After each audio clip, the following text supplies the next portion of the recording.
Agora, Leona tem uma buceta. Sei disso porque ela nos mandou alguns pelos arrancados bem do fundo. Leona, uma égua selvagem cheirando prazer no vento. Em todo monte alto, ela fez o papel de puta. E às vezes, também em cabinas telefônicas e lavatórios. Ela comprou uma cama para o Rei Carol e um púlpero para sabão de barba com as iniciais dele. Deitava-se em Tottenham Court Road com o vestido levantado e fazia com os próprios dedos. Usava velas romanas e trincos de porta. Não havia na terra membro tão grande que lhe servisse. Nenhum. Homens entravam nela e fraquejavam. Ela os queria com extensão. Foguetes explosivos. Óleo fervente feito de cera e criosofo. Cortaria o seu e o conservaria dentro dela, se você lhe desse permissão. Uma buceta como não se encontra em 1 milhão, Leona. Eu sou a Lívia. Eu sou a Isadora. E esse é o Clube do Livro Erótico, onde a gente vai falar de livros pra se ler com uma mão só. Hoje a gente vai falar Trópico de Câncer, do Henry Miller. O Henry Miller nasceu em 1891, morreu em 1980, então ele viveu bastante. Ele é um autor americano, muito importante, um dos autores mais importantes do século XX, porque é considerado que ele rompeu a forma narrativa do romance. Ele escreveu várias obras que são um misto de autobiografia com ficção, e ele meio que nublou assim, a fronteira entre autor e personagem, vida real e ficção, e aí nisso ele mudou muito como a literatura foi depois dele. Ele morou nos Estados Unidos, ele morou em Paris, ele teve uma vida muito cheia de festas, muito cheia de sexo, ele teve um caso com a Anais Nin por muito tempo, inclusive foi ele que influenciou ela a começar a escrever contos eróticos.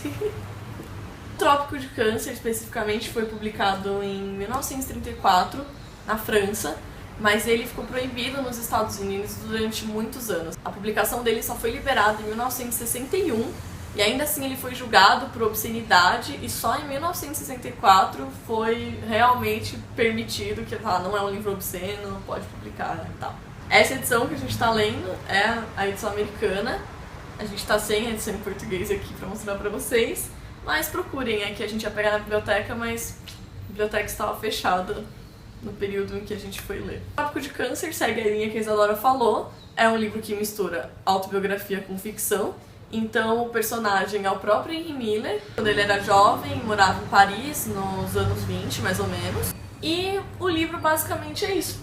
Na verdade não tem muita história, é simplesmente o Henry Miller vivendo em Paris, totalmente sem dinheiro, sem emprego, arranjando cada hora grana em um lugar, vivendo de favor dos amigos dele, cada hora morando num lugar, sem ter casa. Se tivesse que resumir o livro, É exatamente Henry isso. Miller em Paris bebendo e trepando com prostitutas. Só. Simplesmente é um fluxo de consciência dele, conforme os dias vão passando. Então ele vai descrevendo as coisas que vão acontecendo, ou às vezes simplesmente coisas que estão na cabeça dele. E por isso talvez não seja um livro muito bom se você gosta de narrativas mais tradicionais. O Henry Miller é um autor que tem muita influência do surrealismo. Nesse livro mesmo, você consegue sentir uma influência do Bataille, do História do Olho, que a gente já leu, e principalmente do Baudelaire. O Baudelaire tem toda uma obra sobre isso, o personagem que anda por Paris e vai sentindo, tipo, as sensações da cidade, e a cidade é um personagem muito importante, então assim, tem muito do surrealismo no Henry Miller. Ele foi influenciado por esses movimentos e pelo Baudelaire, etc. E também influenciou muita gente que veio depois dele.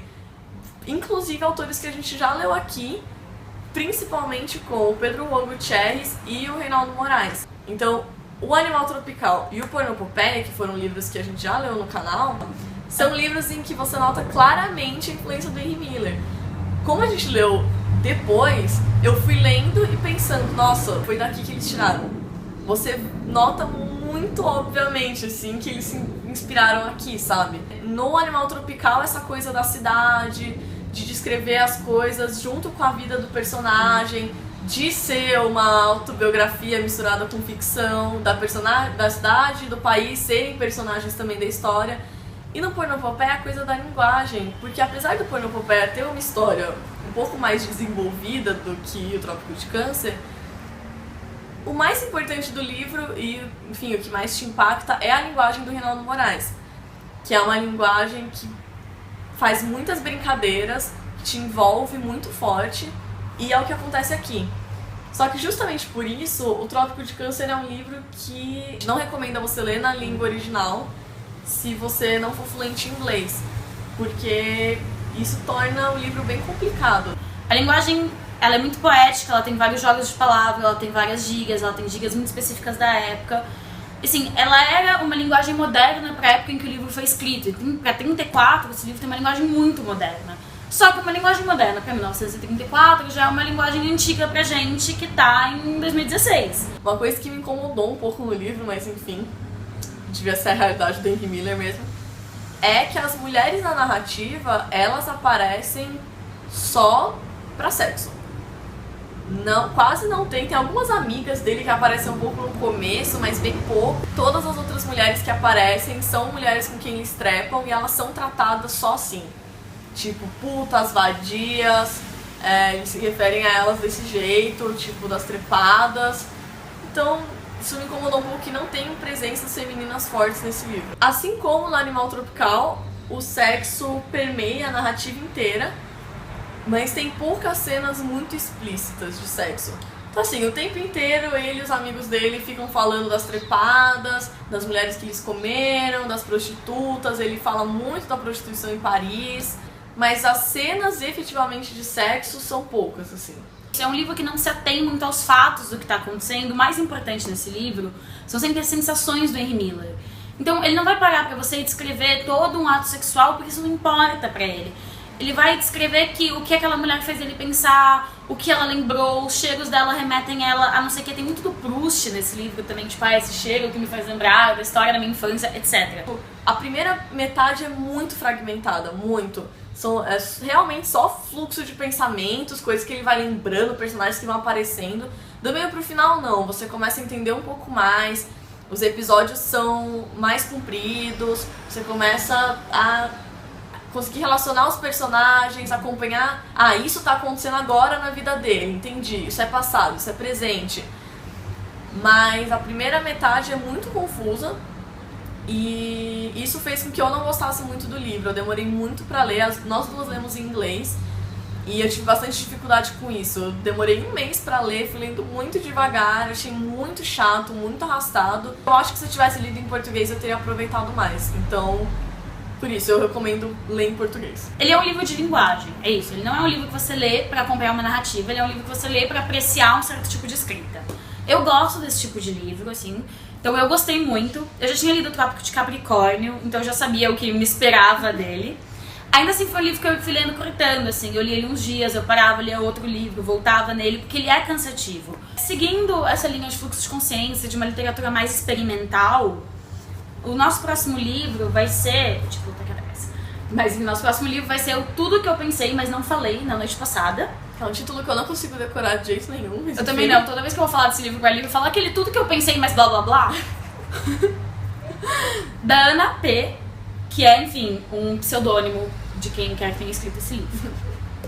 Assinem o canal para não perderem os próximos vídeos. Deixem um comentário aqui embaixo, dê um joinha aqui. Sigam a gente nas redes sociais e feliz 2016! Estou chegando ao momento em que, conforme contou, ele se ajoelhou e com aqueles seus 2 dedos magrelas, abriu-lhe a vagina. Lembra-se? Disse que ela estava sentada com as pernas penduradas sobre os braços da poltrona e de repente, é o que disse, ele teve uma inspiração.